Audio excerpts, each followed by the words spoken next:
So now we have some amazing other people who are really big within the community, very well known within Twitter Spaces, and we're really glad to be here to speak to you about community and what's the future of NFTs and how can we make this last.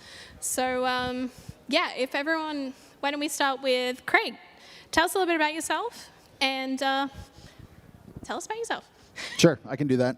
So I know everybody in the audience has probably been listening to panels all day, and you don't want to listen to another person like me, but I'm up here. I'm going to talk anyway.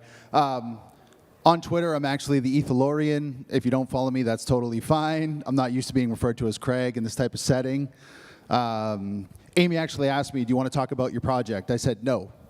Right, we're up here to talk about community. That's the most important thing to me.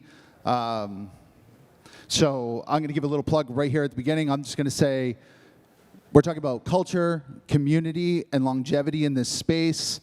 Community is a buzzword and buzzword only. When you break community into two parts, there's munity, which is shared right or privilege. I think the NFT space gets that right. Everybody's here enjoying some shared right or privilege based upon how you entered the space, usually through some monetary value. Most of you will stay in the space because you feel that first part, which is the calm piece, the togetherness, or at least the window that you might be able to participate in a meaningful way. But I'm the Etholorian, and I'll pass it over. Maria, do you want to go next? Hello, everyone. Thank you so much for being here. I just want to say that today is the best day ever. And thank you so much for being here. My name is Tokareva. I am an artist and founder of the Miss Fre NFT collection.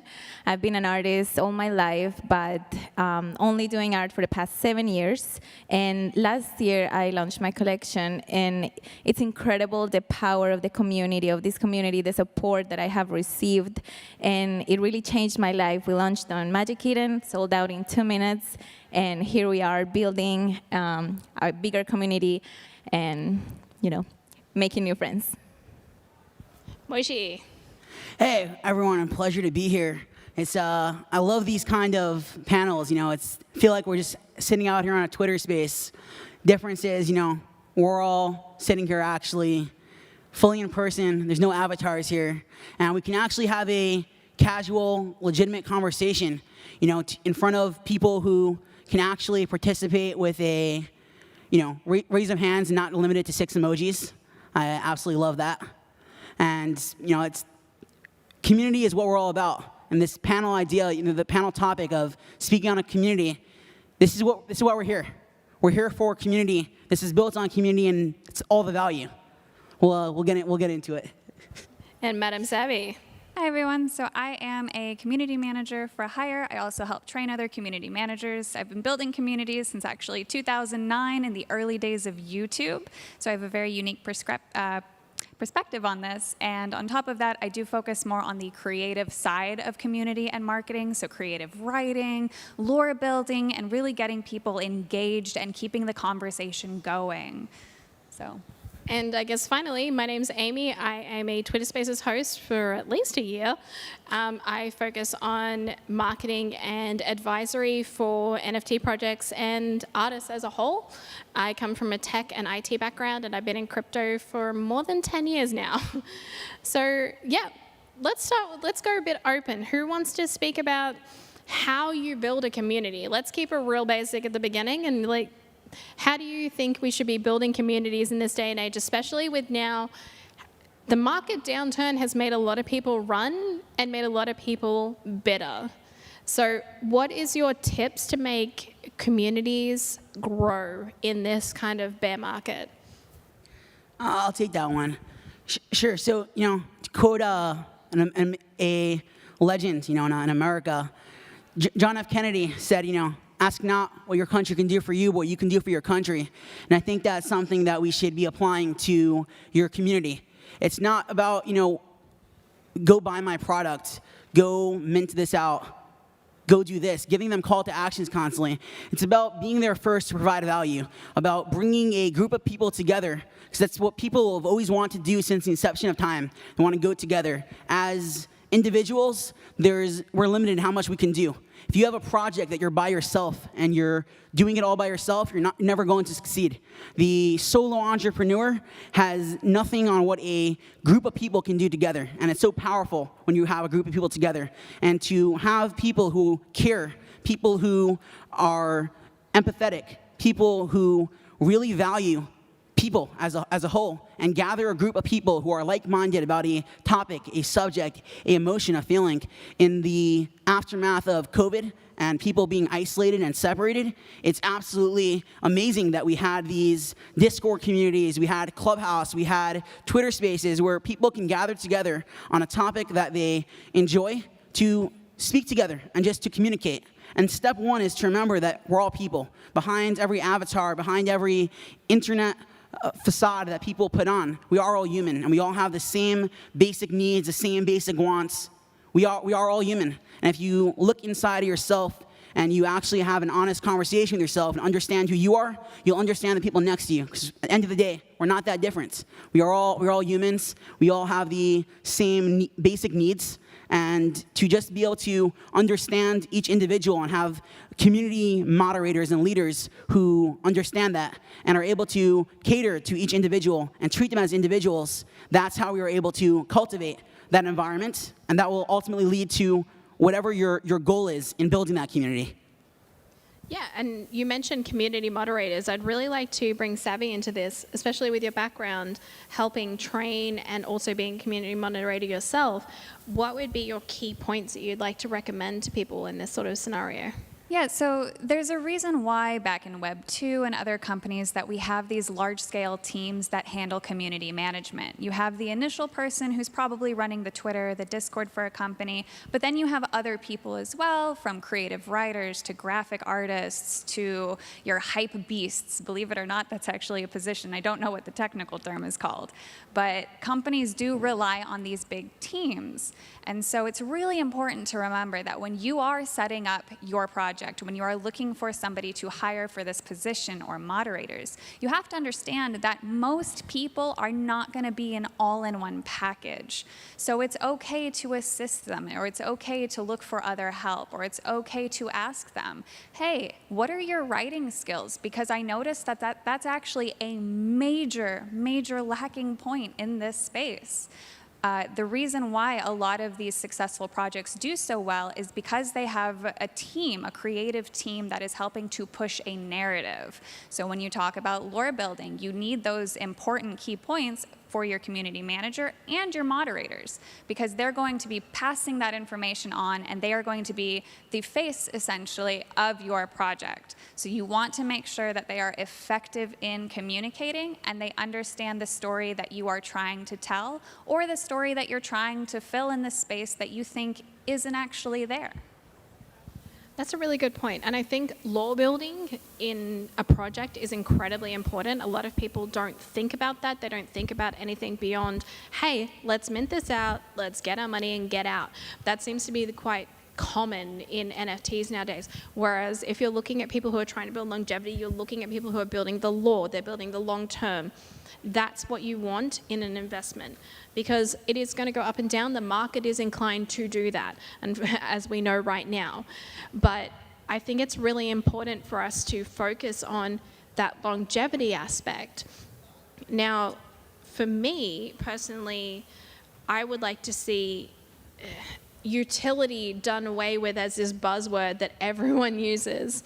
Now, it doesn't mean that the NFT that you purchased shouldn't do something, but I don't like that being the key selling point. Everyone focused on art in the beginning, then moved to utility. Now I think it's important to look at community, and I'd really like to bring Craig in on this. Sorry. No pressure. Yeah. But I think that community is really important, and I think there's a lot of different ways you can utilize community, and I'd like to think about a few different ways that you would utilize community, especially around your projects and other projects that are out there. Yeah, sure, and I'm happy to speak on this. I'm sitting up here today with no project in mind really to talk about, other than to talk about the projects that I've been involved with. Many of you have been involved with the projects that I have. If you've been into the Bored Ape Yacht Club, if you've been in Artifact, if you've been in World of Women, Deadfellas, there's so many.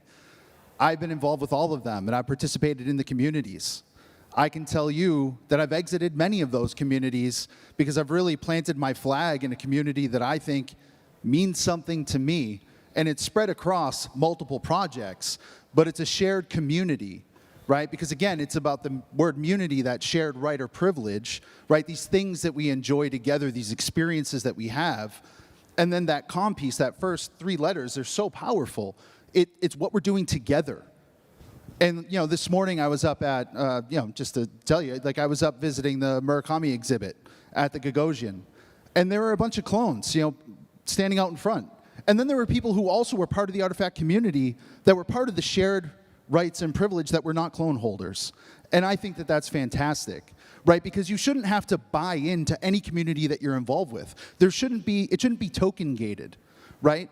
And that's where I think communities are going for longevity and sustainability in this place, are no longer entry barriers. Can your wallet sustain this level?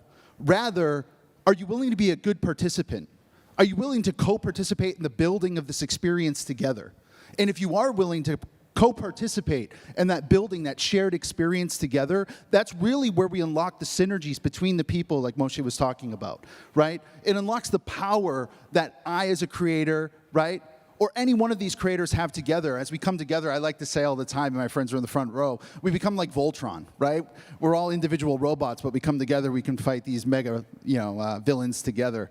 And like that's where I see community going, and I think it's so powerful. And like I said, I've planted my flag in a community, but it's not one project. It actually spans across multiple projects, and we're very passionate. Yeah, and I completely agree when you're saying community, because like for me, I was with the Lazy Lions yesterday, but then there's a crossover to Robotos, there's a crossover to Doodles, and it's having that crossover between multiple different projects and the NFT community as a whole, which is much more important than one single project. If you are in one project and one project only, you are missing out. You are not able to enjoy all of these events. You're not able to communicate in the same level that you would be able to with people across multiple communities. And I think that's more important. And I would love to see more of that cross. Like I know yesterday we were at the Lazy Lions meets Puma event. And then today it's Gutter Cats and things like that. I love that there's these big projects that are going and approaching brands in mass and trying to do the exact same thing, but there are multiple of them. And I think that power comes from everyone joining up. Like if you can communicate and join up with other projects, you have power, especially when you're going to approach other brands. Yeah, to piggyback off of that, I've had the pleasure of actually watching the Cheebs NFT community grow. They have done a phenomenal job with their community because everyone's so excited to be there. And that's where you see a lot of success for projects, where you have something that is exciting to the holders that they don't want to stop talking about. This is the secret to every successful project. When we see things like the viral campaigns of goblins, some of us might cringe and wiggle in our seats in discomfort and say, "Oh, what is that?" But it's iconic now. It's a conversation, and people don't stop talking about it. So whether you love them or hate them, they're here to stay. And the Cheebs are doing something very similar, but on the cuter side of things. And so they've partnered with all these cute projects, understanding their demographic. Now, obviously, you can't just stay in one demographic for long. You want to be able to reach out, which is what we see brands and NFT projects doing. This is why Puma is so interesting to me, because they partnered with all of the cat projects, not just one, but all of them. And I think that's amazing because you have, the high ticket items like gutter cats and lazy lions, but then you have some of the cheaper, more sale items. I shouldn't say cheaper, but things like cat blocks and some of the other ones. They're very, it's all very cohesive in the partnership, and everything makes sense. But at the same time, each of those subsects of the community are also different, but then they all get to come together and share their love of Puma. I think it's important to go back on that, how they all go together. All these cat communities connecting with Puma. There's a reason for that. I'm a marketer by trade. That's what I've been doing for 7 years. And marketing and community go hand in hand. There's a really, really great analogy that Seth Godin uses, one of the greatest marketers, taking a Harvard professor's analogy. When you drill a hole in the wall, you're selling somebody a quarter-inch drill bit. You're not selling them the drill bit, you're selling them the hole in the wall that's a quarter-inch. And to take it further, you're not selling them the quarter-inch drill bit, you're selling them the shelf that's going to be there. You're selling them a sense of tidiness, a sense of security. When that person walks into their front door the next day and sees that their stuff are stacked up neatly on their shelf, they feel a sense of security. Their life is in order. Things are good. Now, that might be a stretch when you're standing in Home Depot, you're standing in Lowe's, and you're going through some drill bits, and you're like, how is this going to do that? But at the end of the day, like I said, we all have our wants and our needs, and we confuse them all the time. Your needs, your actual needs, are food, water, shelter, your beer, clothing to make you not die of the elements. If you cover that, then every single thing else that we have in our life, they're wants. Now, the levels of privilege that we have are based on our background, and how much they are considered privilege or a luxury are based on our earnings and all that. And that's a separate topic. But to understand first that we are all people who have a lot of wants, and they're not needs, they're just wants. To understand how to make somebody want something, you have to understand what emotion you're providing them with. Are you interrupting them, or are you providing them with something that's a little better than what they're currently using and easily adoptable? If you're interrupting, you have to approach it one way. If you are just providing something easier, then it's a smoother transition, but you have to give them the reason why they should upgrade, right? We'll talk about that when the new iPhone comes out. Is there a new feature? Versus, you have the two big ones in every industry practically, right? Or a couple of big ones. Let's say with smartphones, you have Apple and Samsung. If you're a new Android company and wants to build a phone, what is something so unique you're doing that I should risk my safety? So with a community, when you're trying to get someone to buy into something, you're getting them out of their comfort zone in a way. You're getting them to do something that's not a want that they're used to. It's not a need, it's a want, but you want to get them to feel like they need it. You want to get them that emotional connection that they need this. So when you have these cats that are connecting to Puma, they really feel like it. I was at the Cooltopia, and they have milk, the milk bar. Like, they're branding to make you feel like it. I am, the famous YouTube video, I am my pudgy penguin. It was, people really get connected to their NFT because there's a community, it's like-minded, and you get to have that association where any piece of merch they're going to put out, you're buying. You become a super fan. Every celebrity has their super fans who are their core audience. If you have 1,000 super fans in any industry, you can survive because that is enough to substantiate your life. Again, there's levels of it, but if you have that small core audience of people in a project, a small group of community who really believe in it, you're set because they will spread that word. Like you said, the word of mouth. You have these projects. They are, your marketing team. There are projects like the Lazy Lions where I would say about half the holders are on the marketing team because they're out there marketing it. And we're discussing it right now. That's free press. They're not paying us for this. You have any project that we mention up here is by word of mouth, and that's so vital and important. Yep. Yeah, Moishe, thank you for that. That was solid. When it comes to marketing, I come at it from a different side, and it's only because, as a collector, and that's what I'm sitting up here today talking as, I'm really not a consumer, right? And if you treat me like a consumer, I'll leave your project. If I'm just a number, I'm gone. And that's someone talking from a big wallet who truly, that's how I feel. The second that I'm just meant to consume your product, you've lost me.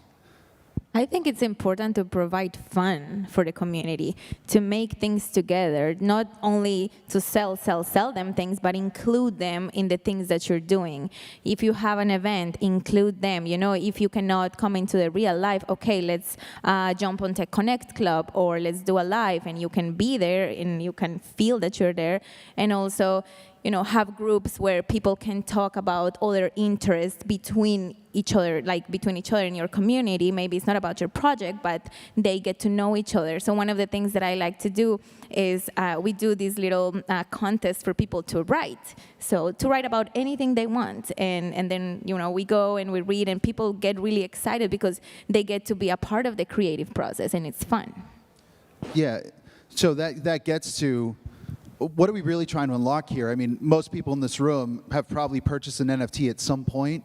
because you're hoping that it'll go up in some speculative form and you will make money from it. But the true value that was unlocked by any one of these brands that have done exceptionally well was unlocking the social currency that passes in between individuals. And that social currency is locked at times. And it's very difficult to create channels for that to freely flow between individuals, to get grassroots movements to build products on top of brands, especially open license brands. Craig, just yeah, go ahead. So you said before about the difference, not to treat me like a number. I think you mentioned before, Amy, about buzzwords, right? And community is a huge buzzword, right? We're talking about it, community. Community that is treated like customers is the most detrimental thing you can do, because it makes you feel like you're using me, like I'm just worthless, you just want my money, and I don't want anything to do with that. I think community should be done away with, and I love everyone going into the whole GM fam, and it shouldn't be used as some sort of buzzword marketing sort of thing, but realistically, whoever you're following should be the family of that project, and they should be the ones going out recruiting and doing that sort of stuff. Not saying you should be doing your own marketing, because 100% you need to be. But if you don't have the people who are your family going out and trying to expand that family, you are not going to do anything. You are not going to succeed unless you have massive backing from like Yuga with Global in Town. Jesus Christ, how did that get popular? No shade, please don't cancel me. But in all honesty, I don't know how that was popular. It is horrific. It's not something that is providing utility. It's not doing anything important. But there's a lot of amazing small projects out there that are limiting themselves to 1,000, 5,000, or even smaller. And they're trying to do something cool. Tabletop games, they're trying to do events, they're trying to do all of these amazing things. Make those your priority. They may not take off parabolically initially, but I think those will have the more likely longevity than some of these bigger ones. Like, I know, let's be real, Bored Apes are not going anywhere, unfortunately. We all missed out. Well, I missed out, so I can be better. But you need to focus on what's important and focus on something that you are drawn to, focus on the community, focus on the family within that group, and just make sure you vibe with it. Because I know for me, that's the biggest thing. The ones that I sold are ones I didn't care about. The ones I'm holding on to, Lazy Lions, Robotos, God, I could go on. Those guys are the ones that I will never sell. Yeah, I'll leave you on this thought. Your NFTs that you hold right now, the NFTs that are being sold, those are social tokens. The next upcycle is going to be underpinned by social tokens and identity structures, and they're being built right now. I go out, and the crew in the front, we pink pill every day, and it's about a layer 1 blockchain that is built by a person who worked for the Ethereum Foundation, built for the new creative economies, which will unlock social tokens. If you're interested, check out Luxo. But that's what I'll leave that thought with today. The next upcycle will be on social tokens. You're holding the initial ones right now. Yeah, and we just want to say thank you so much for your time today. We really appreciate you. I'd like to thank everybody who's been up here with us, and I hope you have an amazing rest of your NFT NYC, and we hope to see you guys out on the floor. Thanks, Amy. Thank you so much. Thank you, everyone. Have the best day ever. Din, din, din, din. Woo!